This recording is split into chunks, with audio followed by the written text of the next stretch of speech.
Eto na mga kabasketball, umaani nga ngayon ng respeto at paghanga yung mga players natin dyan sa Gilas, Pilipinas, kasama siyempre yung mga coaching staff, lahat ng representatives natin dyan nga sa Asian Games, partikular dito nga sa basketball team natin na ipinadala dyan. At ang matindi dyan mga kabasketball, maging sila Jordan Clarkson, sila Coach Chodre, sila Kai Soto, at maging etong si Tyler Lam na mula dito nga sa Thailand, yung ace player nila mga kabasketball.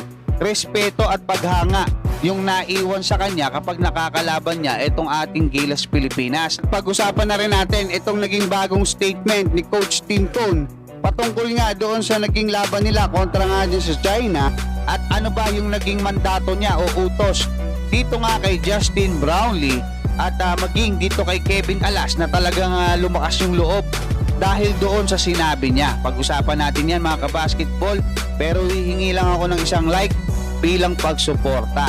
Dito nga sa naging balita ng One Sports PH mga kabasketball ay nagpakatotoo nga etong si Coach Tim Cone patungkol nga dito sa naging pagkapanalo nila kontra sa host country na China. Pakatindi kasi talaga ng naging bakbakan mga kabasketball nung 3 minutes and 21 seconds yung nalalabi sa oras.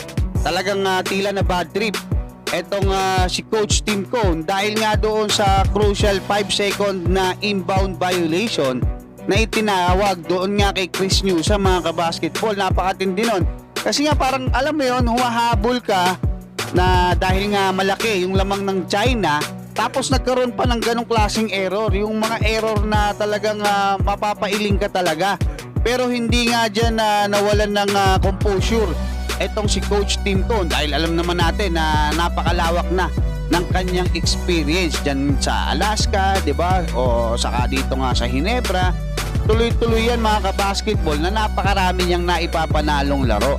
At nung nagbaser na nga mga kabasketball, tapos na yung game, hindi makapaliwala etong si Coach Tim Cone na nanalo tayo ng gabuhok, no? 77-76. At mag-a-advance na nga tayo diyan nga sa championship rounds or sa finals netong Asian Games na hindi natin nagawa sa loob ng 33 years. Para kay Coach Tim Cone, wala naman siyang masyadong ginawa mga kabasketball. Actually, sinabi niya pa dun sa mga fans na sinisigaw yung pangalan niya, yung nagchi-cheer sa kanya, na tsamba lang, no? Tsamba lang yung pagkapanalo namin. So, yun, ganun katindi itong si Coach Tim Cone sa kabila ng magandang performance na nagawa ng kanyang mga players. Siyempre sa pangunguna niya yan. At maging etong ang si Kevin Alas mga kabasketball, doon sa naging interview sa kanya ng One Sports PH, ay inamin niya na kinausap siya ni Coach Tim Cone. Sinabi raw sa kanya ni Coach Tim Cone, ba't masyado kang puro pasa ginagawa mo? Very passive ka, sabi niya. Gawin mo kung ano yung ginagawa mo doon sa NLEX.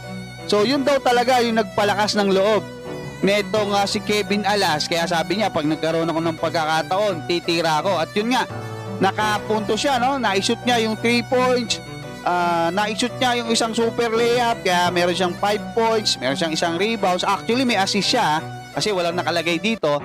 May assist siya doon kay Justin Brownlee. Alam ko may magandang pasa rin siya doon nga kay Ange Kwame.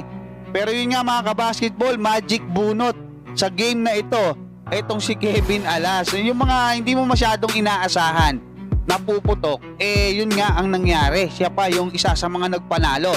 Kasama nga netong si Justin Brownlee na talagang super duper ganda ng naipakitang performance. Pero ano ba yung naging mandato sa kanya ni Coach Tim Cone mga kabasketball bago magsimula yung game na yan kontra nga dyan sa China? At ayon nga dito nga kay Justin Brownlee, ang tumatak sa kanya na sinasabi ni Coach Tim Cone, kailangan nating makagawa ng something special. Kumbaga sa halo-halo mga kabasketball, may ube, merong langka, may ice cream pa, meron pang kung ano-ano dyan sa ibabaw.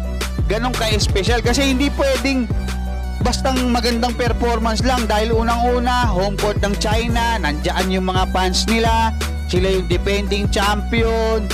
Ano tayo, undersize tayo pagdating sa height mga kabasketball, pero na-out rebound natin sila at nanalo nga tayo dito sa game na to mga kabasketball. Hanggang dyan mga kabasketball, maraming salamat at God bless sa inyong lahat.